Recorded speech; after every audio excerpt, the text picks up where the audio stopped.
할렐루야. 주님의 이름으로 환영합니다.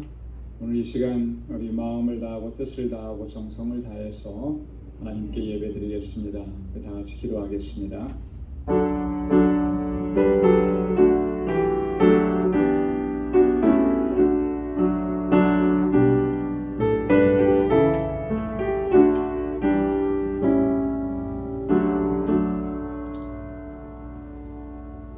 여호와께서는 그 모든 행사에 의로우시며 그 모든 행사에 은혜로우시도다. 여호와께서는 자기에게 간구하는 모든 자, 곧 진실하게 간구하는 모든 자에게 가까이 하시는도다. 저는 자기를 경외하는 자의 소원을 이루시며 또 저희 부르짖음을 들으사 구원하시리로다. 내 입이 여호와의 영예를 말하며 모든 육체가 그 성호를 영영히 송축할지로다. 아멘. 사랑과 은혜가 풍성하시고 자비하신 만군의 주 여호와 하나님 아버지, 성의로 지난 3일 동안도 저희들을 지키시고 보호해 주셨다가 오늘 이 저녁에 다시금 주님의 보좌 앞으로 불러주시고 이렇게 저희들이 마음을 같이하고 뜻을 같이하여 하나님께 경배와 찬양과 예배를 드리게 하시니 감사합니다. 상한 심령 주님의 손길로 만져주시고 하나님, 더럽혀진 우리의 영혼 주의 보혈로 깨끗하게 씻어 주옵소서. 정결하게 하시고 거룩하게 하시며 다시 주님을 사모하는 그 간절함으로 하나님을 예배하고 주님을 찬양하는 저희들이 되게 하여 주옵소서. 오늘도 이 자리에 임하시고 우리의 예배를 받아주시며 오늘도 예배하신 주님의 큰 은혜와 평강을 덧입혀 주옵소서. 이 예수님의 이름으로 기원하옵나이다. 아멘. 전능하사 천지를 만드신 하나님 아버지를 내가 믿사오며 그 외아들 우리 주 예수 그리스도를 믿사오니 이는 성령으로 잉태하사 동정녀 마리아에게 나시고 본디오 빌라도에게 고난을 받으사 십자가에 못 박혀 죽으시고 장사한 지 사흘 만에 죽은 자 가운데서 다시 살아나시며 하늘에 오르사 전능하신 하나님 우편에 앉아 계시다가 저리로서 산 자와 죽은 자를 심판하러 오시리라. 성령을 믿사오며 거룩한 공예와 성도가 서로 교통하는 것과 죄를 사하여 주시는 것과 몸이 다시 사는 것과 영원히 사는 것을 믿사옵나이다. 아멘. 찬양으로 하나님께 영광을 돌리겠습니다. 하나님은 너를 지키시는 자,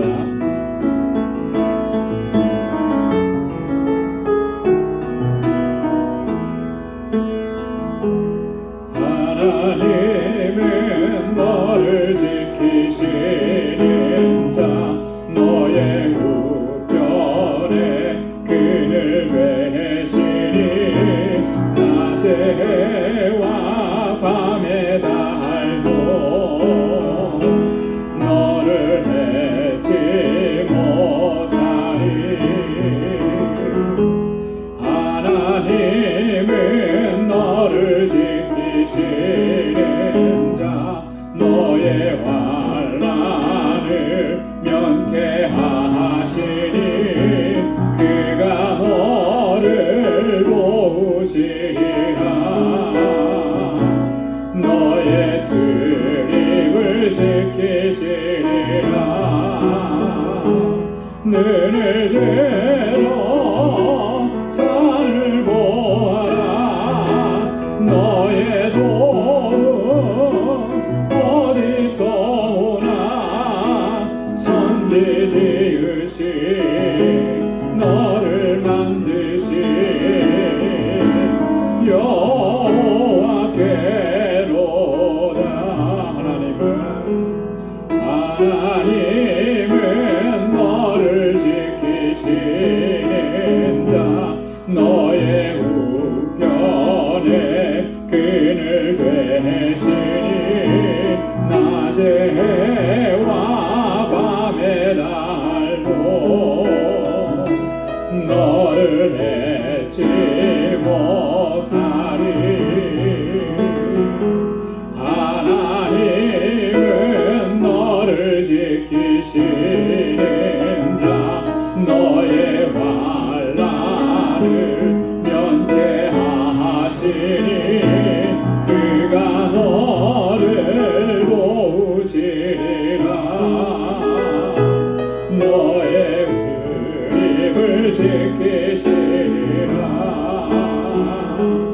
늘대로 산을 보아라. 너의 도움 어디서 오나. 천지 지으신 너를 만드신 여호와께로 단을 들어. 늘대로 산을 모아라. 너의 도움 어디서 오나. 천지 지으신 너를 만드신 여호와께로다.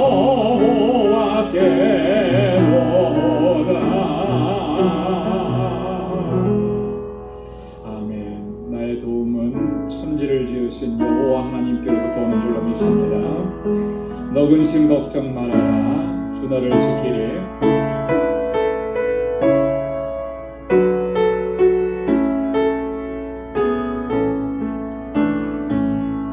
너 근심 걱정 말아라. 주 너를 지키리. 주 날개 밑에 거하라. 주 너를 지키리. 주 너를 지키리. 아무 때나 어디서나 주 너를 지키리. 늘 지켜주시리.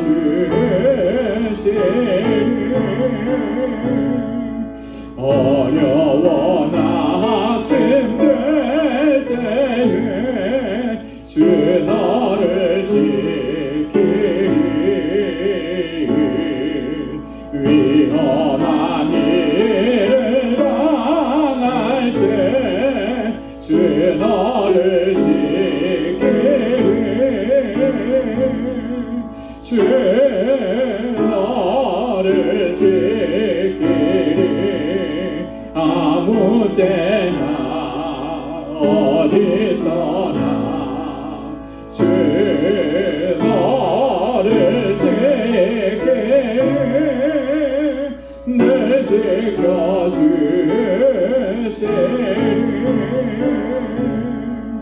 너 슬픈 미리 아시고 주 너를 지키리.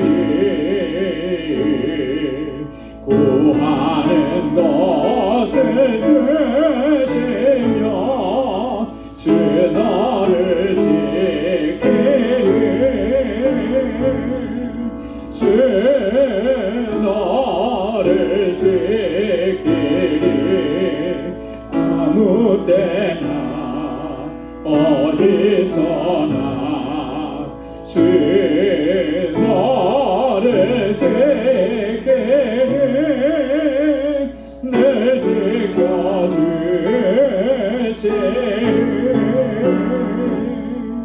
어려운 시험 당해도 주 너를 지키리. 구주의 품에 거하라. 주 너를 지키리. 주 너를 지키리. 아무 때나 어디서나 주 너를 지키리. 늘 지켜주시리.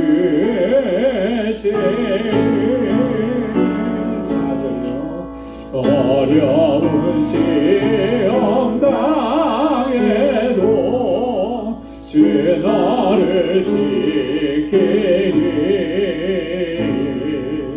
구주의 품에 거하라. 주 너를 지키리.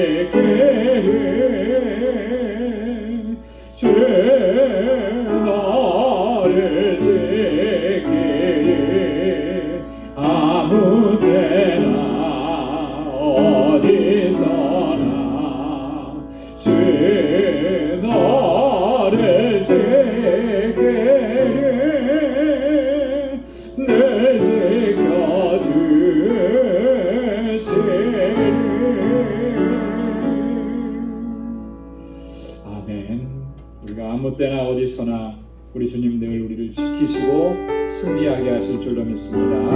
내 영혼이 은총이고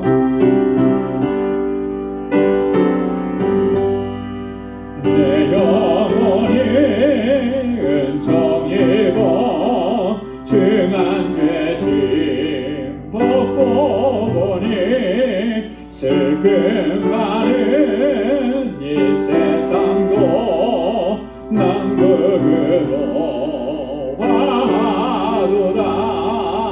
할렐루야 찬양하세. 내 모든 죄 사함받고 주 예수와 동행하니 그 어디나 하늘나라. 주의 얼굴 뵙기 전에 멀리 뵈던 하늘나라. 내 마음속에 이루어지니 날로 날로 가깝도다. 할렐루야 찬양하세. 내 모든 죄 사함받고 주 예수와 동행하니 그 어디나 하늘나라. 높은 산이 거친 들이 조막이나 궁궐이나 내 주 예수 모신 곳이 그 어디나 하늘나라. 할렐루야 찬양하세. 내 모든 죄 사함받고 주 예수와 동행하니 그 어디나 하늘나라. 3절이요. 높은 산이 거친 들이 조막이나 궁궐이나 내 주 예수 모신 곳이 그 어디나 하늘나라. 할렐루야 찬양하세. 내 모든 죄 사함받고 주 예수와 동행하니 그 어디나 하늘나라. 아멘. 주님과 동행하면 내가 어느 곳에 있든지 바로 그곳이 하나님의 나라 천국이고 주님의 품이고 주님의 참된 평안을 누리는 곳인 줄로 믿습니다. 오늘도 그 평강이 우리와 함께 하시기를 간절하게 소망합니다. 이 시간 우리 다 같이 통성으로 함께 기도하겠습니다. 교회를 위해서 세워주신 주의 종들과 사역자들을 위해서 또 각 기관들을 위해서 특별히 우리 주일학교와 유스그룹과 또 EM을 위해서 또 목회자 청병을 위해서 교사들을 위해서 함께 기도해 주시고 우리 지체들을 위해서 함께 기도하겠습니다. 육신의 연약함과 또 삶의 질고와 또 여러 가지 또 정말 감당하기 힘들고 어려운 일들로 인해서 고통하고 신음하는 우리의 형제와 자매, 우리 믿음의 권속들을 위해서 같이 기도해 주시고 또 우리 선교사님들을 위해서 알라메다 방주교회와 사역자들과 우리 정덕수 선교사님을 위해서 함께 기도해 주시고 오늘 이 시간 주님 앞에 가지고 나온 우리의 간절한 기도의 제목도 이 시간 우리가 통성으로 마음을 같이 함께 기도하겠습니다. 은혜가 풍성하신 아버지 하나님 감사합니다. 주님 사랑합니다. 아버지 하나님 오늘도 이 시간 간절하게 사모하는 마음으로 주님의 보좌 앞으로 우리의 발걸음을 옮길 수 있도록 인도해 주셔서 감사합니다. 은혜가 아니면 살아갈 수 없는 연약한 존재요, 허물진 존재요, 아버지 하나님 추하고 악한 존재인 것을 이 시간도 깨닫기에 주님 앞에 나와 나와서 엎드립니다.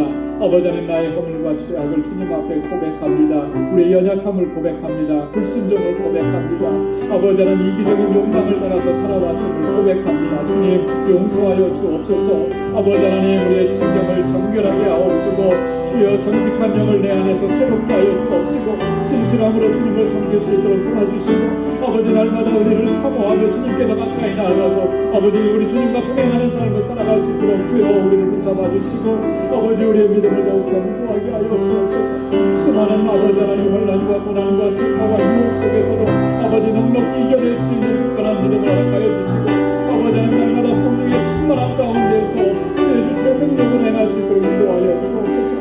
우리 방주교회를 든든하게 세워주시고 성령으로 충만하게 하옵시고 그리하여 하나님께서 주신 사명을 잘 감당하는 믿음의 공동체가 되도록 우리를 아버지 사용하시고 인도하여 주옵소서. 아버지 하나님, 주님께로부터 받은 귀한 사랑이 우리 안에서 차고 넘쳐 서로 사랑하고 위로하고 격려하는 진정한 사랑의 공동체가 되게 하여 주옵소서. 주님 세워주신 귀한 종들 위에 주님께서 기름 부어주시고 능력으로 함께 하시고 성령의 충만함을 다하시고 아버지, 저에게 큰 믿음 허락하여 주옵소서. 아버지 하나님, 그 수고와 헌신을 기억해 주시며 정말 아버지 하나님께서 저를 통해서 귀한 역사 이루어 주옵소서. 아버지 하나님, 우리 방주교회가 정말 세상을 향하여서 구원의 복된 소식을 전하며 주님께서 찾으시는 영혼들을 주님 앞으로 인도하는 이 영혼 구원의 사명을 잘 감당하게 하시고 선교의 사명을 잘 감당하게 하옵소서.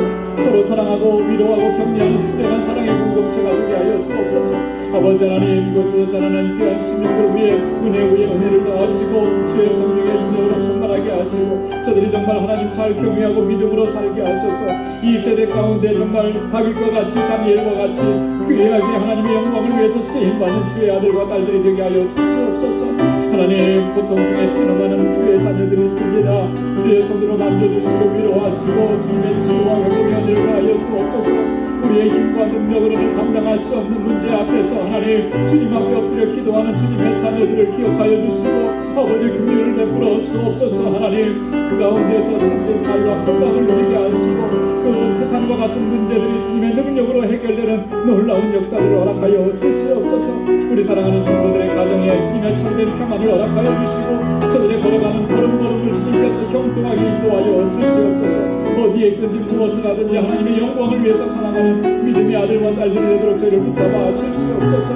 우리 사랑하는 성도들의 가정에 평안을 허락해 주시고 저희 손으로하는 모든 일들을 형통하게 하시며 믿음의 기업들을 견고하게 지켜주셔서 하나님께 영광 돌리는 귀한 기업들이 되게 하여 주시옵소서. 아버지 하나님, 지금도 세계 곳곳에 주의 복음을 전하는 귀한 종들의 아버지 하나님, 그 발걸음과 손길을 인도하여 주옵시고 우리 알라메다 방주교회를 견고하고 든든하게 세워주셔서 아버지 하나님, 정말 구원의 방주로서의 사명을 잘 감당하게 하시고 우리 선교사님과 모든 동역자들 위해 하나님 은혜를 더하여 주시옵소서.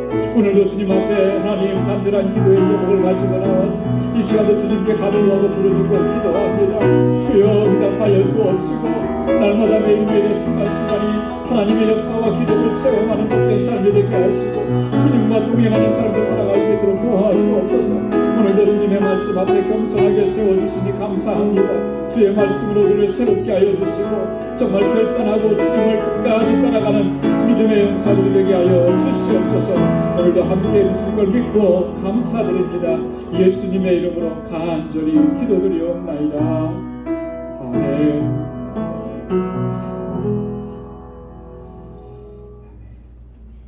할렐루야. 하나님께서 우리의 간절함을 보시고 또 귀한 응답을 허락해 주실 줄로 믿습니다. 오늘 묵상할 말씀을 함께 봉독하도록 하겠습니다. 오늘은 로마서 제 16장 17절에서 마지막 절까지 말씀입니다. 로마서 제 16장 17절에서 마지막 절까지 한 절씩 교독하겠습니다. 형제들아, 내가 너희를 권하노니 너희 교훈을 거스려 분쟁을 일으키고 거치게 하는 자들을 살피고 저희에게서 떠나라.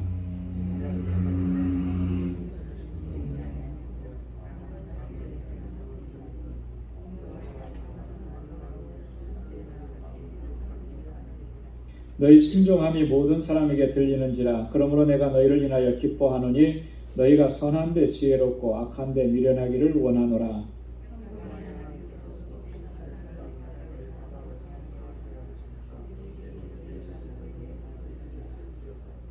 나의 동역자 디모데와 나의 친척 누기오와 야손과 소시바다가 너희에게 문안하느니라.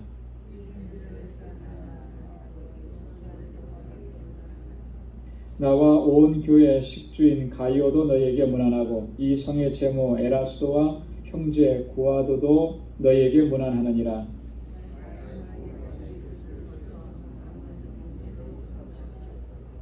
이제는 나타내신 바 되었으며 영원하신 하나님의 명을 쫓아 선지자들의 글로 말미암아 모든 민족으로 믿어 순종케 하시려고 알게 하신 바 그 비밀의 계시를 쫓아낸 것이니 이 보급으로 너희를 능히 견고케 하실.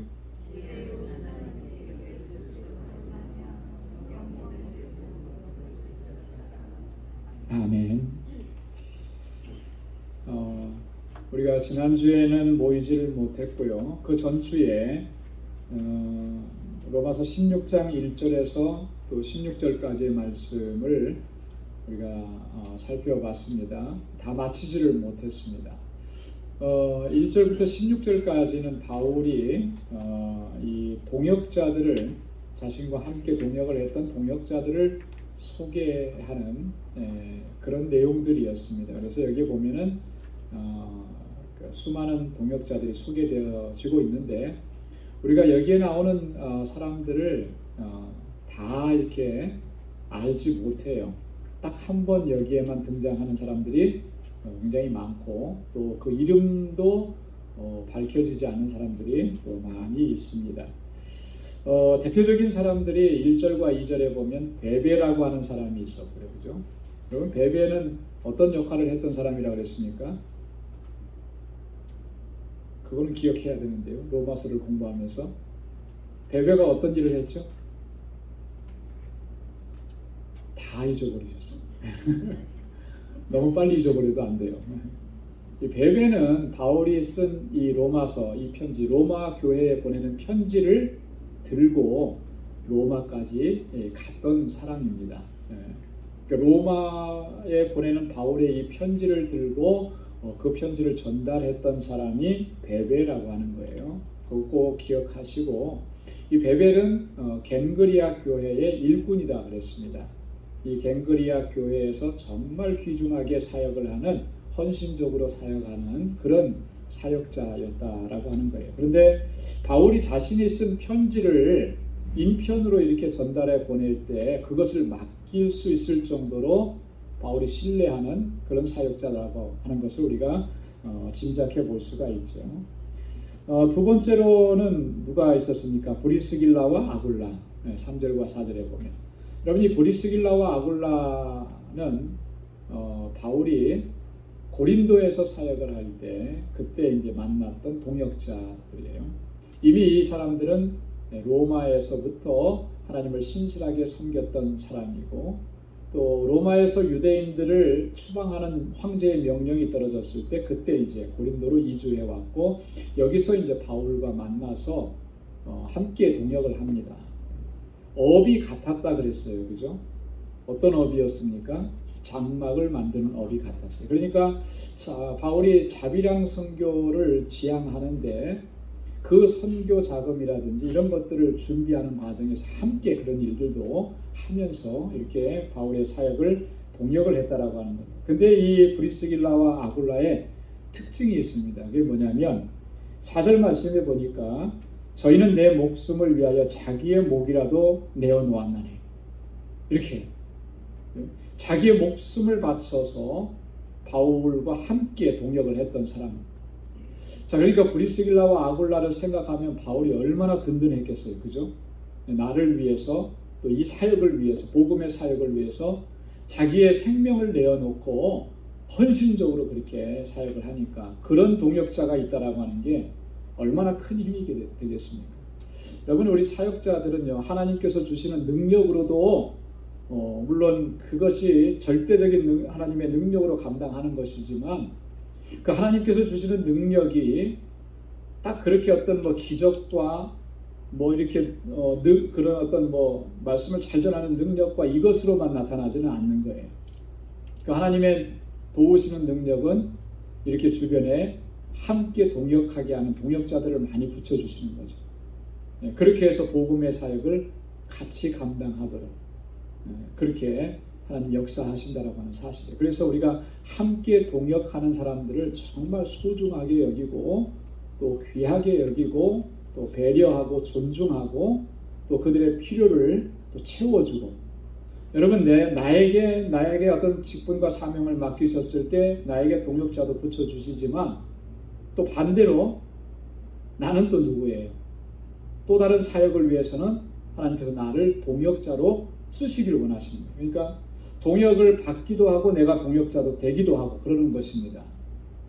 이게 상호 간의 그런 관계가 있는 거예요. 그래서 나는 내가 주도적이고 누군가 나를 도와줘야 이런 개념이 아니라고 하는 거예요. 여러분 그걸 꼭 기억하시고 서로가 서로에게 정말 신실한 동역자가 되어서 이 하나님께서 맡겨주신 이 귀한 사명을 함께 감당할 수 있는 우리 방주의 권속들이 다 될 수 있기를 소망합니다. 자, 그 이후에도 보면 여러 사역자들이 있는데 오늘 다 이렇게 언급하기는 좀 힘들고요. 한 분만 좀 언급을 해보도록 하겠습니다. 10절 말씀에 보면 이런 말씀이 있습니다. 그리스도 안에서 인정함을 받은 아벨레에게 문안하라. 그리스도 안에서 인정함을 받은 아벨레에게 문안하라. 여러분 아벨레라고 하는 사람이 어떤 사람인지 아시겠어요? 자, 앞에를 봐주시고요. 여기 앞만 찾아봤자 안 나오고 여기에서도 이름밖에는 안 나와요. 아벨레.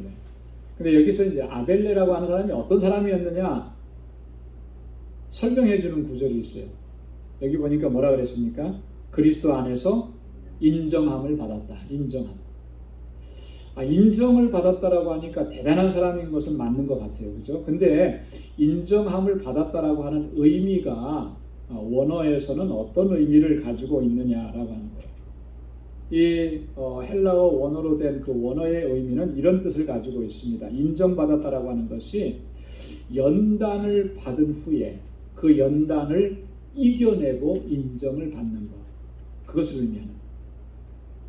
자, 마치 이런 것과 똑같아요. 어떤 정말 선수가 있는데, 운동선수가 있는데 그 운동선수로서 성공하기 위해서 정말 훈련량이 대단하잖아요. 그죠? 제가 이렇게 운동선수들의 그런 모습들 간혹 보여주는 걸 보면 정말 저거를 사람이 감당할 수 있을까 싶을 정도의 그런 강도로 훈련을 감당하더라. 한국의 그 아주 유명한 국민적인 영웅이었던 마라토너 중에 이봉주라고 하는 선수예요. 여러분 다 아실 거예요. 정말 국민들에게 희망을 안겨주었던. 근데 이봉주 선수가 그렇게 연습벌레였다. 이 마라톤 경기를 준비하면서 이 정확한 제가 숫자는 모르겠는데요. 출전한 40몇 번의 대회에서 한 번 빼놓고는 다 완주를 했다. 여러분 마라톤 선수라 그래서 다 완주하는 건 아니더라고요. 그날의 컨디션에 따라서 완주를 못하는 경우가 상당히 많대요.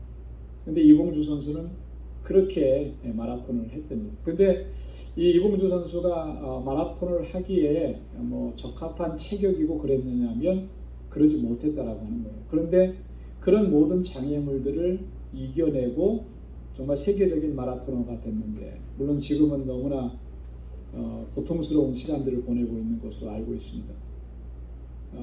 근데 그렇게 세계적인 선수가 되기 위해서 그가 감당했던 훈련의 양은 우리가 가히 상상할 수가 없는 거예요. 그리고 운동선수들이 보면은 꼭 한두 번씩은 정말 위기 상황이 있더라고요. 그것을 넘어서야만 목표한 지점에 한 걸음 더 가까이 나아가는 거예요. 세계적인 선수가 되는 거죠. 그런 과정이 없었던 사람은 한 사람도 없는 거죠. 그래서 그런 어떤 그것이 개인적인 슬럼프가 됐든지 아니면 부상이 됐든지 그런 어려움과 그런 극복들을, 그런 어떤 환경들을 극복하고 나서, 그리고 나서 세계적인 스타가 돼서 사람들이 인정을 받는 것, 그런 것과 같은 의미라고 하는 거예요. 자, 어떤 측면에서 이런 인정을 받았겠습니까? 뭘 인정받은 거겠어요? 그의 믿음을 인정받은 거죠. 그죠? 믿음을 지키기 위해서 그가 얼마나 많은 환난을 받았는지 그것은 여기에 자세하게 기록되어 있지 않지만 우리가 추정해 볼 수가 있는 거예요. 인정받았다라고 하는 이 말 속에 그가 분명히 극심한 시험을 당했었고 어려움을 당했었고 환난을 당했었다라고 하는 거죠.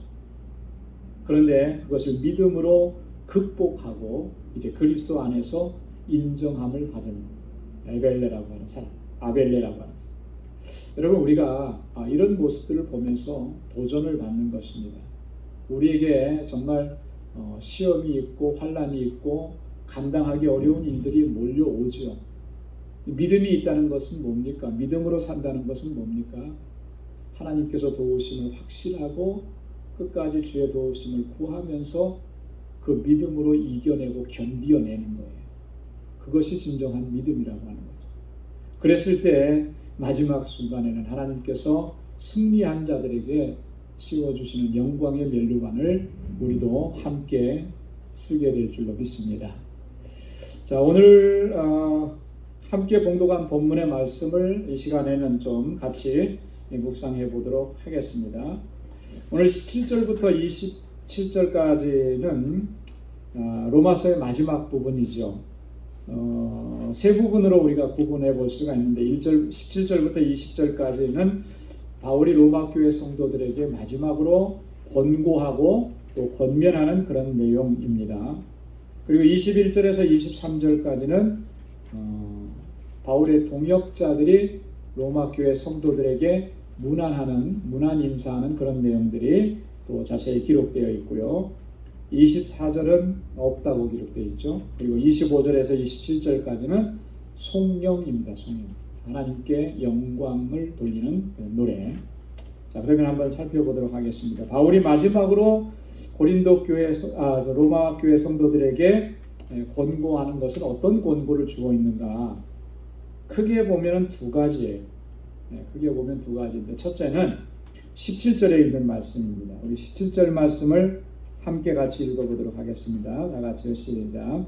형제들아 내가 너희를 권하노니 너희 교훈을 거스려 분쟁을 일으키고 거치게 하는 자들을 살피고 저희에게서 떠나라. 이거예요. 살피고 떠나라. 살피고 떠나라. 어떤 사람들에게서 너희 교훈을 거스리는 사람들, 그래서 분쟁을 일으키는 사람들, 거치게 하는 자들, 이런 사람들이 누군가 분명히 그 공동체 안에 있거든요. 그래서 그런 무리들과 함께하지 말고 그런 사람들이 누군지를 살펴보고 저희에게서 떠나라라고 하는 거예요. 함께하지 말라라고. 이게 바울의 첫 번째 권고입니다. 너희 교훈을 거스린다 그랬는데 여기서 말하는 교훈이라고 하는 것은요, 이 복음의 진리를 말하는 거예요. 로마 교회 성도들이 예수 그리스도를 영접하고 그리고 복음을 받아들인 후에 그 진리, 그들이 받은 그 진리의 복음을 거스려서 행하는 사람들, 그런 사람들에게서 잘 살피고 떠나라라는 거예요. 이 바울의 권고를 볼 때 이 로마 교회 안에도 이 거짓 복음을 가르치는 자들, 그런 사람들을 거짓 교사라 그러죠. 그런 사람들이 이미 들어와서 활동하고 있었던 것을 우리가 추정해 볼 수가 있는 거죠. 초대교회 대부분의 교회들이 그런 위협을 당하고 있었다라고 하는 거예요. 그래서 우리 요한 1서, 요한 2서, 요한 3서를 보면 사도 요한은요, 이런 거짓 교사들 적 그리스도를 경계할 것을 아주 강력하게 이야기하고 있습니다. 여러분 과연 초대교회만 그럴까요? 초대교회만? 아니죠. 지금도 마찬가지인 거예요. 지금도 현대교회. 제가 그 한국에서 큰 교회 어떤 유명한 목사님이 말씀하시는 내용을 잠깐 이렇게 듣고 본 적이 있는데요. 이분이 정말 황당했던 그런 일들이 있었다라고 하는 걸 얘기합니다. 뭐냐면 한국의 그 신천지가 그렇게 활동을 많이 하죠. 그죠? 예전에는 자신들이 신천지라고 하는 것을 밝히지 않았대요. 요즘에는 당당하게 밝히고 교회 안에 들어온대요. 근데 이제 이분이 목회하는데 어느 날 누가 목사님하고 면담을 하자고 그러더래요. 면담 신청이 들어왔대요. 그 면담 신청이 들어와서 면담하니까 교인인가 보다 하고 면담을 했는데 나중에 이렇게 알고 보니까 말하는 게 다 이상하더래. 그 누구냐고 어디서 왔냐 누구냐고 해도 대답을 안 하더래. 나중에 이제 돌아가고 나서 나중에 보니까 이 사람들이 신천지였더라. 그 기분이 너무너무 안 좋았대요. 나를 뭘로 알고, 이 교회에 다니는 목사는 뭘로 알고 나를 공격하려고 여기까지 들어왔더라. 여러분, 그렇게 큰 교회고 담임 목사님이고 그러면 설마 거기까지 가서 그렇게 하려까? 우리 그렇게 생각하잖아요. 우리는 설마 하는데 그 사람들은 한단 말이에요. 그 정도로. 이 정도로 우리가 생각하는 것 상상을 뛰어넘어서 교회를 공격하고 주의 종들을 공격하고 교회 안에 그렇게 침투해 들어와 있는 거예요. 오늘날 현대 교회도 마찬가지인 거예요. 그래서 우리가 정말 우리가 함께 신앙생활 열심히 하는 것도 중요한데 이 공동체 안에서 잘 살피는 게 중요해요. 그걸 살피려고 하면은 내가 오늘 여기서 말씀한 것처럼 너희 교훈을 거스려서 그랬는데 그것이 정말 교훈을 내가 받은 복음의 진리와 이 교훈을 거스리는 것인지 아닌지 분별할 수 있어야 될 거 아닙니까? 그죠? 누가 이렇게 말하면 그게 막 그런가 보다. 누가 이렇게 말하면 그게 맞는가 보다. 여러분 이렇게 정말 우리가 진리에 대해서 불확실한 그런 것을 가지고 있으면요 이런 어떤 공격에서 다 무너지고 넘어질 수밖에 없어요. 우리가 말씀을 부지런히 묵상하고 연구하고 그렇게 하라고 하는 이유도 다 그런 거예요. 첫째는 내 영혼을 강건하게 하는 것이고 둘째는 공동체를 지키는 것입니다. 그래서 거짓된 교훈으로 교회에 분쟁을 일으키고 거치게 하는 일들이 일어나지 못하도록 그런 사람들이 있으면 그것을 공동체에서 막아내고 쫓아낼 수 있도록 그렇게 하기 위해서 지금 바울이 지금 로마 교회 성도들에게 권고하는 내용이 바로 그건데 오늘 우리에게도 마찬가지라고 하는 거예요. 분쟁을 일으킨다라. 여러분 거짓 복음을 전하는 자들의 특징은요 분쟁을 일으키는 겁니다. 다툼을 일으켜요. 그래서 분란을 일으켜서 교회 분열을 조장하는 것입니다. 그래서 교회 안에서 주로 리더들을 공격을 하죠. 목사님이 어떻대더라, 장로님이 어떻대더라, 권사님이 어떻대더라, 어디에 기관장이 어떻대더라. 그렇게 막 해서 불신하게 만드는 거예요. 분쟁을 일으키는 그들의 특징이라고 하는 거예요. 그래서요, 여러분 교회에 대해서 불만하고 안 좋은 얘기를 많이 하는 거 이것을 경계해야 하는 것입니다. 그거 경계하지 않으면 정말 교회가 분열될 수 있는 그런 위기 가운데 놓일 수도 있는 거예요. 거치게 하는 자들, 걸려 넘어지게 하는 자들이란 죄의 유혹에 빠져들게 하는 자들 이런 사람들을 잘 살피라는 거예요. 그리고 단호하게 돌이키라. 자, 18절에 보니까 이런 자들의 특징이 뭐라 그랬냐면 그들은 우리 주 그리스도를 섬기지 않고 다만 자기 배만 섬긴다 그랬어요. 자아중심적이라는 거죠. 자기 유익을 위해서만. 공교하고 아첨한 말로 순진한 자들의 마음을 미혹한다 그랬어요. 말을 참 잘해요. 말을 참 잘합니다. 공교하고 아첨하는 말이라고 하는 것은 듣기 좋은 말이죠. 훌륭하고 세련된 말솜씨 이런 말로 사람들을 유혹한다라고 하는 이단들의 특징을 보면 그래요. 말은 얼마나 잘하는지 모릅니다. 자, 그런데 그 말 속에 진실성이 있느냐 그것은 결여되어 있다라고 하는 거예요. 목적은 뭐라는 거예요? 교회를 분열을 조장하고 자기의 이익을 채우려고 하는 그런 것들이라는 이런 특징들을 가지고 있습니다. 그래서 경계해야 한다라고. 이게 이제 첫 번째 권고이고, 자, 두 번째 권고는 19절에 있는데요. 19절 말씀 우리 함께 같이 읽어보도록 하겠습니다. 다 같이요. 너희 순종함이 모든 사람에게 들리는지라. 그러므로 내가 너희를 인하여 기뻐하노니 너희가 선한 데 지혜롭고 악한 데 미련하기를 원하노라. 아멘. 자, 먼저 바울이 너희의 순종함이 모든 사람에게 들리는지라. 그러므로 내가 너희를 인하여 기뻐하노라.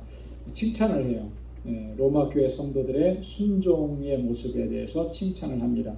자, 그리고 나서 주시는 권고가 뭐냐면 선한데 지혜롭고 악한데 미련하기를 원한다.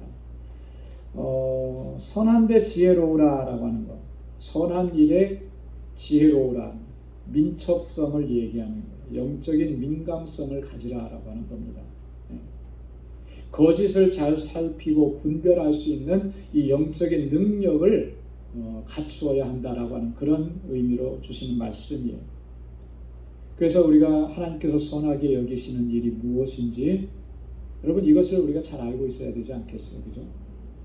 하나님께서 기뻐하시는 일이 무엇인지 이걸 우리가 바로 알고 있어야 되지 않겠습니까? 그 선한 일에 우리가 민첩해야 돼요. 예민해요. 하나님의 선하심을 쫓아서 살아갈 수가 있는 것이죠. 자, 그런데 악한데 미련하기를 원한다. 그러면 악한데 미련하기를 원한다. 이 말은 어떤 의미인가? 여러분 악한 것도 잘 살펴야 되는 거 아니겠어요? 그죠? 근데 왜 미련하게라고 표현을 했을까? 그 공동 번역에 보면은 약간 의역을 해서 이렇게 표현을 했습니다. 악한데 물들지 않기를. 악한데 물들지 않기. 이런 의미예요. 여러분 악한 것을 잘 분별하고 거기에 물들지 않도록 항상 주의하고 조심하라라고 하는 거예요. 여러분 선한 것을 본받아가는 일은 굉장히 어렵더라고요. 그죠? 쉽지 않아요. 그런데 악한 것은요, 내가 본받으려고 하지 않더라도 나도 모르는 사이에 그걸 따라가고 있어요. 그게 우리의 죄악된 본성 때문에 그런 겁니다. 그 예전에 한자 성어에도 보면은 그래서 어떤 말이 있죠? 근묵자흑이라는 말이죠. 그죠? 근묵자흑이라는 말 아시죠? 검정을 가까이 하면 나도 모르는 사이에 내가 검정이 되는 거예요. 내가 지금 어디에서 있느냐를 늘 살펴야 하는 것이죠. 내가 뭘 가까이 하고 있느냐를 살피는 거예요. 이런 불평과 원망을 그냥 밥 먹듯이 하는 사람 옆에 가까이 있으면 나도 모르는 사이에 불평과 원망을 하고 있어요. 그게 너무나 자연스러운 모습인 거예요. 그죠? 누군가를 막 비난하는 사람 옆에 있으면 그걸 아무렇지도 않게 생각하고 있으면 나도 모르는 사이에 누군가를 나도 지금 비난하고 있어요. 이게 영적인 원리에도 동일하게 적용이 된다라고 하는 거예요. 그래서 이 악한데 미련하기를, 악한 것에 물들지 않기, 그래서 우리가 늘 깨어 있어야 되는 겁니다. 진리가 무엇인지, 하나님께서 선하게 여기시는 것이 무엇인지를 찾고 그 선하게 여기시는 일을 가까이 하려고 늘 힘써야 하는 거예요. 그랬을 때 우리의 삶과 사역이 하나님께서 기뻐하시는 삶이 될 줄로 믿습니다. 자, 20절에는 하나님의 약속과 또 축도가 기록되어 있습니다. 평강의 하나님께서 속히 사단을 너희의 발 아래서 상하게 하시리라. 우리 주 예수의 은혜가 너희에게 있을지어다. 평강의 하나님께서 속히 사단을 너희 발 아래서 상하게 하시리라. 이 평강의 하나님, 여러분 평강의 하나님이라고 하는 것은 바울이 로마서에서 자주 또 중심적으로 사용하는 그런 하나님의 속성입니다. 그래서 로마서 15장 33절에서도 바울이 하나님의 평강에 대해서 이야기를 해줬죠. 하나님의 평강을 얘기할 때 바울은 자신의 체험을 근거로 해서 그것을 강조하고 있는 거예요. 여러분 바울이 복음을 전하면서 얼마나 많은 어려움을 겪었습니까? 그죠? 고난을 많이 당하고 핍박도 많이 당하고 죽을 뻔한 위협도 여러 차례 그런 겪고 정말 바울의 그 사역하는 일생 동안의 삶에서 평안을 찾아보라고 하면 찾아볼 수가 없을 거예요. 그죠? 예수님께서 뭐라고 하셨냐면 나는 인자는 머리 둘 곳도 없다 그렇게 말씀하셨잖아요. 마찬가지로 바울도 복음을 전하면서 어디 한 곳에 머물러 있는 것이 아니니까 얼마나 힘든 여정이었겠습니까? 그런데 그럼에도 불구하고 끝까지 감사함으로 복음을 전하고 증거할 수 있었던 것은 평강의 하나님이 그를 위로하시고 그를 붙잡아 주시고 또 사망의 그 위협 가운데서도 건져내 주시고 그러했기 때문에 끝까지 사명을 감당한 거죠. 그래서 바울은 그런 하나님의 주시는 평강을 직접 몸으로 체험을 했기 때문에 오늘 그 권고를 하고 있는 것입니다. 자, 그런데 한 가지 약속이 뭐냐면, 자, 평강의 하나님께서 어떻게 하신다는 거예요? 속히 사단을 너희 발 아래서 상하게 하시고, 너희를 위협하고 그러는 세력들이 많이 있지만, 그러나 분명한 것은 하나님께서 그 사단을 너희 발 아래서 상하게 하실 것이다. 여러분, 이 말씀을 들으면은 딱 떠오르는 성경 구절이 하나 있죠. 어떤 말씀이 떠오릅니까? 사단을 너희 발 아래서 상하게 하시리라. 이것도 기억이 안 나요? 그래서 적어놨는데 힌트라도 창세기 3장 15절에, 여러분 창세기 3장 15절은 꼭 기억하라고 했습니다. 이게 왜 기억하라고 그랬죠? 최초의 복음이에요. 원복음이라고 해요. 원시복음이라고 합니다. 복음은 뭡니까? 예수 그리스도가 복음이잖아요. 예수 그리스도로 말미암아 우리를 죄와 사망 가운데서 구원해 주신다라고 하는 소식이 복음인 거예요. 근데 그것을 가장 최초로 기록해 놓은 것이 뭐냐면 창세기 3장 15절이에요. 아담과 하와가 하나님께서 금지하신 그 선악과를 따먹고 하나님께서 그들을 책망하시고 징벌하시고 징계하실 때에 이 창세기 3장 15절은 누구에게 하신 말씀이냐면 사단에게 하신 말씀이에요. 뱀에게 하신 말씀이에요. 뱀을 저주하시면서 그를 징계하시면서 심판하시면서 하신 말씀이 뭐냐면 여자의 후손은 내 머리를 상하게 할 것이요. 여자의 후손이 누구예요? 메시아 예수 그리스도죠. 머리를 상하게 한다는 건 뭐예요? 완전히 정복한다라고 하는 거예요. 그죠? 머리가 상하면 사람은 모든 동물들은 다 죽는 거잖아요. 그죠? 치명적인 거잖아요. 그렇게 하실 것이다.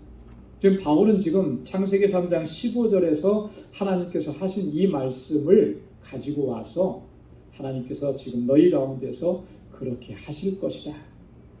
할렐루야. 여러분, 그렇기 때문에 사단의 세력, 공중 권세 잡은 자들이 아무리 활개치고 강하게 역사하는 것 같아도 그거 두려워하고 염려할 거 없다라고 하는 거예요. 왜요? 이미 하나님께서는 우리에게 이렇게 약속을 해주셨고 또 약속하신 대로 이루어 주시는 거예요. 이미 예수님께서 골고다 언덕에서 십자가에 달려 돌아가심으로 사단의 모든 권세들을 이기신 거예요. 승리하신 거예요. 그래서 더 이상의 사단이 하나님의 백성들을 무너뜨릴 수가 없는 것입니다. 예수 그리스도의 그 십자가 구속의 은혜만을 꼭 붙잡고 있으면 사단이 어떠한 모습으로 우리를 시험하고 무너뜨리고 공격하려고 해도 무너뜨릴 수가 없는 거예요. 사도 바울이 로마서 8장 후반부에서 그렇게 얘기했잖아요. 하나님의 그 사랑의 줄에서 끊을 것은 어떠한 것도 그 사랑의 줄을 끊을 수가 없다. 그것이 사망이고 그것이 죽음이고 어떤 환난이라도 공중의 권세 잡은 자는 끊을 수가 없다.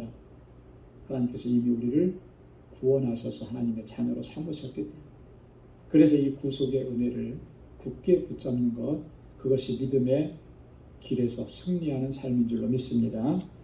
자, 그 다음에 우리 주 예수의 은혜가 너희에게 있을지어다 이렇게 축복합니다. 예수의 은혜는 십자가 구속의 은혜고 또 십자가 구속의 은혜로 말미암아 주시는 참된 평안이라고 하는 거예요. 주님의 주시는 평안은 세상이 주는 것과 같지 않다. 부활하신 주님께서 제자들에게 나타나셔서 첫 번째 하셨던 말씀도 우리가 꼭 기억해야 합니다. 뭐라 그랬습니까? 너희에게 평안이 있을지어다. 평강이 있을지어다. 요한복음 20장 19절에서 그렇게 말씀하죠. 자, 그 다음에 21절에서 23절까지는 동역자들의 문안 인사를 지금 여기서 기록을 하고 있습니다. 21절에는 4명의 동역자들이 나오죠. 디모데, 누기오, 야손, 소시바다. 여러분, 디모데는 우리가 너무나 잘 알죠. 그 이름의 뜻은 하나님을 경배하는 자라고 하는 그런 이름의 뜻이고, 디모데는 경건한 믿음의 가정에서 어려서부터 신앙의 정말 양육, 신앙적으로 양육을 잘 받고 그렇게 믿음 안에서 자랐습니다. 그 신앙의 가정 안에서 믿음으로 양육받는다라고 하는 것, 신앙적으로 양육받는다라고 하는 것 너무나 중요한 거죠. 그래서 디모데후서 1장 5절에서 보면 바울이 디모데의 믿음에 대해서 이렇게 얘기합니다. 내 속에 거짓 없는 믿음을 생각하니라. 디모데 안에 있는 그 믿음이 진실한 믿음이라는 거죠. 거짓이 없다는 거예요. 순수한 믿음이라고 하는 거예요. 디모데가 그런 믿음을 갖게 된 게 자기의 노력이었을까? 물론 그런 부분도 없잖아 있겠지만 그런 믿음을 가질 수 있도록 힘쓰고 애쓰고 기도하고 노력한 사람이 있어요. 누가 그렇게 했죠? 외조모 로이스와 어머니 유니게 그렇게 아들을 위해서 이 아들을 신앙적으로 믿음 안에서 키우려고 그렇게 애를 쓴 거죠. 그 결과물이 디모데예요. 디모데. 바울에게 있어서 디모데는 영적인 아들이었잖아요. 그죠? 그래서 바울은 디모데를 내 아들이라 이렇게 표현을 했고 또 실제로 2차 전도 여행 때는 디모데를 동반해서 함께 동역해서 선교의 사명을 감당을 했던 이게 이제 사도행전 17장 또 18장 여기에 자세하게 기록이 되어 있습니다. 디모데가 누렸던 영광스러움 중에 하나는 뭐냐면 바울이 이렇게 쭉 편지를 써서 보낼 때 항상 디모데 이름이 같이 나와요. 여러분 각 서신서들의 1장 1절을 보면 보내는 사람의 이름에 바울이 자기 혼자 이름만 쓰지 않습니다. 다른 동역자들의 이름들, 이 편지를 같이 보내는 사람의 이름도 같이 쓰는 경우가 대부분이에요. 근데 거기에 꼭 빠지지 않고 들어가는 사람이 디모데예요. 고린도후서 1장 1절, 빌립보서 1장 1절, 골로새서 1장 1절, 데살로니가 전후서 1장 1절, 빌레몬서 1장 1절. 거의 대부분의 바울의 서신서에 디모데 이름이 다 들어가요. 그만큼 디모데가 정말 바울의 신실한 동역자였다라고 하는 걸 알 수 있죠. 누기오라고 하는 사람, 우리가 성경에는 이 사람에 대해서 자세하게 얘기하고 있지 않기 때문에 잘 모릅니다. 추정은 하지만 야손이라고 하는 사람은 사도행전 17장 5절에서 9절까지 보면 바울이 데살로니가에서 복음을 전할 때 바울을 도왔던 사람입니다. 특별히 바울이 어려움을 겪었을 때요. 정말 큰 봉변을 당하고 환난을 겪었을 때 그때 겪을 뻔했을 때 그때 바울을 도와주고 피하게 했던 그리고 대신 이 야손이 어려움을 당하죠. 그랬던 사람. 소시바드라고 하는 사람 사도행전 20장 1절에서 6절에 보면 바울이 에베소에서 드로아로 가는 길에 함께 동행했던 사람입니다. 이런 사람들이 다 지금 로마 교회 성도들을 위해서 문안 인사한다 그랬죠. 22절에는 더디오라고 하는 사람이 나옵니다. 더디오라고 하는 인물도 중요해요. 그냥 우리 식대로 이 사람의 이름을 기억하기 쉽게 하려면 이 사람은 참 더딘 사람인가 보다. 더디오. 충청도 사람인 것 같아요. 그러면 아마 이름 안 잊어버릴 것 같은데 이 더디오가 어떤 일을 했냐면 바울이 쓴 이 로마서를 대필한 사람. 자, 그러니까 바울은 지금 로마서에 있는 이 내용들을 쭉 구전으로 불러주고 그리고 나서 더디오가 그걸 쭉 대신해서 받아 적은 거죠. 구약 성경에 보면 예레미야 선지자가 있습니다. 예레미야 선지자가 하나님의 말씀을 그 입으로 이야기하면 그걸 받아 적었던 사람이 있어요. 바룩이라고 하는 사람. 그것을 대서한 거죠. 바울이 이렇게밖에 할 수 없었던 이유, 자기가 친필로 쓰지 못하고 이렇게 더디오가 대서하고 대필할 수밖에 없었던 상황은 아마도 이때 바울의 그 건강 상태 이런 것들이 좋지 않았기 때문에 그랬지 않았을까. 바울의 건강 상태가 좋지 않은 것에 가장 특징적인 건 뭐였겠어요? 눈이죠, 눈. 그죠? 눈이. 갈라디아서 4장에 보면은 갈라디아 교회 성도들을 향해서 바울이 그 고마움을 표현을 합니다. 어느 정도로 고마움을 표현하냐면 갈라디아 교회 성도들이 너희들이 할 수만 있으면 너희 눈이라도 빼어서 나에게 주려고 했구나. 그 마음이 너무나 고마운 거예요. 그렇게 표현해요. 자, 눈을 빼서 준다. 왜 그랬겠습니까? 지금 바울의 눈이 안 좋은 거예요. 바울의 눈이 왜 안 좋았을까? 뭐 여러 가지 추정을 합니다. 다메섹 도상에서의 사건 때문에 그랬을 것이다. 또 어떤 분들은 또 여행을 많이 하고 하니까 그때 의료 환경이나 이런 게 너무 안 좋죠. 그러니까 아마 안질에 걸려서 치료를 받지 못했기 때문일 것이다. 뭐 이렇게 다 추정을 하는데 어쨌든 간에 바울은 그런 문제가 있었던 거예요. 그래서 더디오라는 사람이 지금 그런 편지를 대서하고 있는데 더디오가 직접 자기가 나도 문안 인사한다 이렇게 편지를 하죠. 자, 그 다음에 23절에서는 온 교회의 식주인 가이오라고 하는 사람, 바울이 고린도에서 세례를 준 사람입니다. 유일하게 두 사람에게 세례를 줬는데 그 중에 한 사람이 가이오예요. 고린도전서 1장 14절에 보면 그리스도보와 가이오 외에 너희 중 아무에게도 내가 세례를 주지 아니한 것을 감사하노라. 그 두 사람 중에 한 사람이 가이오입니다.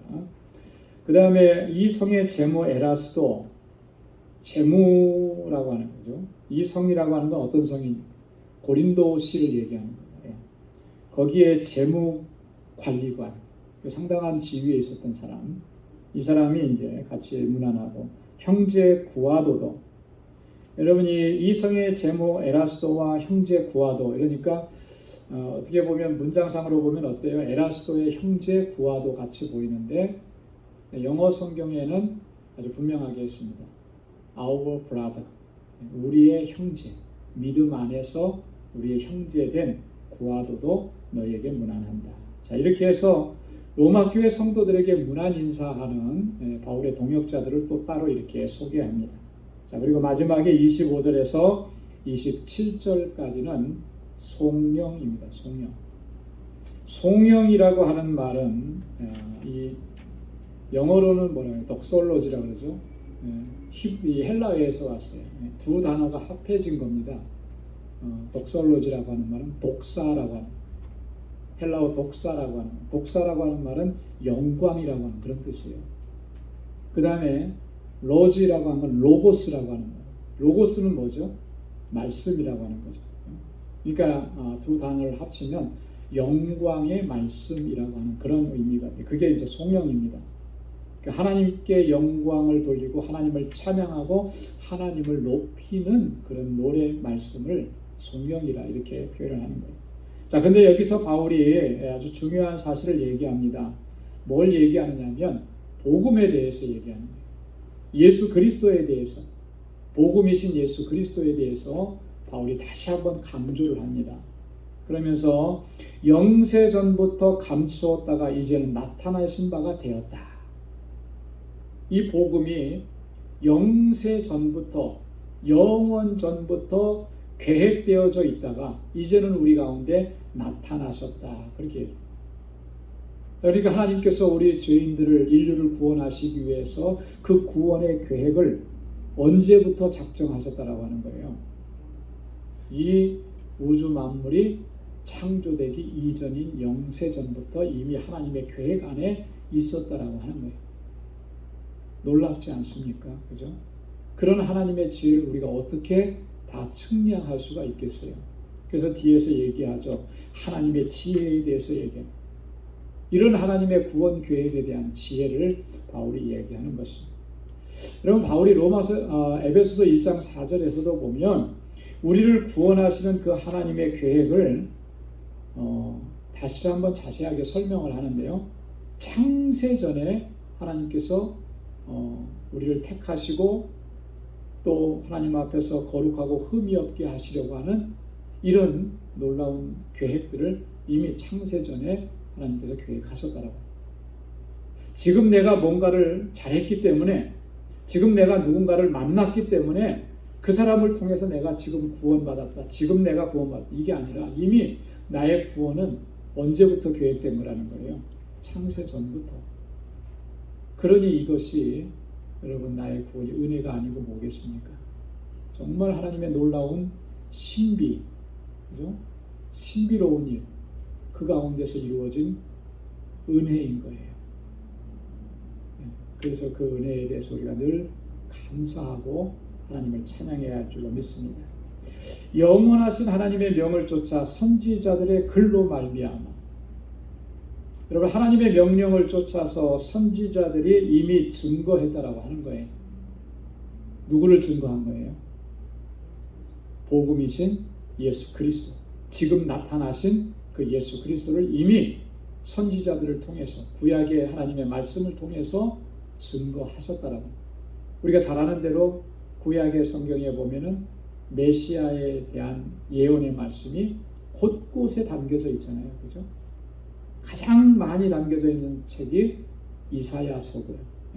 그 메시아에 대한 예언, 하나님께서 한두 번 말씀하신 게 아니에요. 그럼에도 불구하고 유대인들은 메시아가 오셨을 때 영접하지 않은 거예요. 얼마나 안타까운 일이겠습니까? 자, 마지막에 송영을 보면, 자, 지혜로우신 하나님께 예수 그리스도로 말미암아 영광이 세세 무국토록 있을지어다. 아멘. 네. 누구로 말미암아? 예수 그리스도로 말미암아 영광이 누구에게 있을지어다? 지혜로우신 하나님께 있을지어다. 예수 그리스도의 구속의 사역을 통해서 하나님께 영광을 돌린다라고 하는 그런 의미예요. 이미 예수님께서도 요한복음 17장 1절에 보면 그렇게 말씀을 하셨습니다. 아들을 영화롭게 하사 아들로 아버지를 영화롭게 하게 하옵소서. 아들이 하는 일이 뭡니까? 죄인을 구원하시기 위한 구속의 사역이잖아요. 그건 하나님께서 계획하시고 하나님께서 뜻하신 일입니다. 거기에 아들이신 메시아 예수 그리스도는 순종하신 거고요. 그렇게 순종하심으로 누가 영광을 받으시게? 하나님이 영광을 받으시게. 예수님께서도 하나님께 영광을 돌리시기 위해서 아버지의 뜻에 순종하셨다면 오늘 우리도 마찬가지여야 되지 않겠습니까? 우리에게 복음의 사명을 주시고 선교의 사명을 주시고 예수 그리스도를 전하게 하신 사명을 주시고, 그래서 우리가 선교도 하고요, 전도도 하고요, 그래서 많은 사람들을 주님께로 돌아오게 하는 일들을 하고, 그 일들을 통해서 어떻게 해야 된다는 거예요? 하나님께 영광을 돌려야 돼. 내가 영광을 차지하는 게 아니고, 내가 뭐 몇 명 전도했네, 내가 얼마나 많은 곳에 선교했네, 우리가 선교지에 무슨 교회를 세웠네, 이런 거 얘기하면 그거는 하나님께 영광을 돌려야 될 것을 내가 가로채는 거죠. 모든 영광은 하나님께 올려드려야 돼요. 왜요? 하나님께서 하신 일이기 때문에. 그 일을 위해서 하나님께서는 창세 전부터 우리의 구원의 계획을 이루어 놓으셨고, 저 사람이 구원받는 것을 계획해 놓으신 거예요. 그것이 지금 이루어지게 하신 겁니다. 바울은 지금 마지막으로 로마 교회 성도들에게 바로 이것을 얘기하면서 하나님께 모든 영광을 올려드리고, 그러면서 로마서를 정리하게 되는 것입니다. 여러분, 우리가 복음으로 말미암아 오직 하나님께만 영광 돌리는 저와 여러분들 다 될 수 있기를 주님의 이름으로 축원합니다. 자, 오늘 이래서 로마서 말씀을 다 마쳤습니다. 참 오랜 시간 동안 함께 쉽지 않은 이 로마서 말씀을 함께 묵상했는데, 다시 한번 여러분 로마서를 처음부터 끝까지 시간 나는 대로 로마서는 그래요. 할 수 있는 대로 계속 읽어보시고, 많이 읽고 많이 묵상하고, 그러면서 그 말씀들이 우리에게 주시는 그런 도전들을 하나님께서 지혜 주셔서 깨닫게 해주시기를. 그래서 로마서를 부지런히 묵상할 때 우리 가운데 큰 은혜가 더해질 줄로 믿습니다. 우리 다음 주일부터는 고린도 전서의 말씀을 함께 묵상하도록 하겠습니다. 기도하겠습니다. 하나님 아버지, 감사합니다. 오늘 이 시간에도 저희들을 말씀 앞에 세워주시고 또 함께 주님의 주시는 말씀을 묵상하게 하셔서 감사합니다. 바울이 로마 교회 성도들에게 보낸 이 편지, 이것은 단순한 편지가 아니고 복음을 증명하고 복음을 설명하고 선포하는 하나님의 메시지였습니다.